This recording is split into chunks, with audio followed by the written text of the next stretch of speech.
Hello hi friends, రవ్వ లడ్డు చేశాను నేను ఇంట్లో. మీరు కూడా తప్పకుండా ట్రై చేయండి. ప్రాసెస్ చాలా సింపుల్గా చూపిస్తాను. అలాగే మనం ఒక బౌల్ పైన ఒక బౌల్ పెట్టుకొని దాంట్లో నెయ్యి అనేది యాడ్ చేసుకోవాలి. సో ప్యూర్ నెయ్యి అనేది నేనైతే యాడ్ చేశాను. దీంట్లో వచ్చేసి ఏంటంటే డ్రై ఫ్రూట్స్ మనం ఫ్రై చేసుకోవాలి. నేనైతే కిస్మిస్ అలాగే జీడిపప్పు తీసుకున్నాను. దాంట్లోనే మనం రవ్వ కూడా ఫ్రై చేసుకోవాలి అనమాట. ఇవి ఫ్రై అయిపోయిన తర్వాత పక్కన తీసి పెట్టుకున్నాను. ఆ తర్వాత రవ్వ కూడా యాడ్ చేసుకొని ఫ్రై చేసి పక్కన పెట్టుకోవాలి. అలాగే దీంట్లో పచ్చి కొబ్బరి తురుము కూడా మీరు యాడ్ చేసుకోండి. ఆ క్లిప్ అయితే మిస్ అయిపోయింది నా దగ్గర. ఇవి వచ్చేసి చిన్న చిన్నగా కట్ చేసి పెట్టుకున్నాను.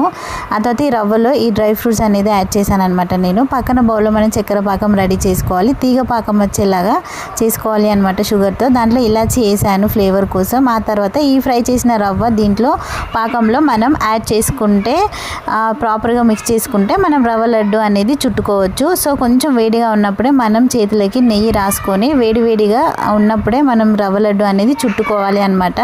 మనం చాలా ప్రాపర్గా మిక్స్ చేసుకోవాలి, లేకపోతే ఉండలు కట్టిపోతుంది, మనకి రవ్వ లడ్డు అనేది రాదు, మిస్ అయిపోతుంది. సో కొంచెం వేడివేడిగా ఉన్నప్పుడే రవ్వ లడ్డు అనేది చుట్టుకోండి. చాలా బాగా వచ్చింది నాకైతే. మీరు కూడా తప్పకుండా ట్రై చేయండి. Like, share, subscribe to my channel. మరొక మంచి వీడియోతో మళ్ళీ కలుద్దాం. Tata, bye bye.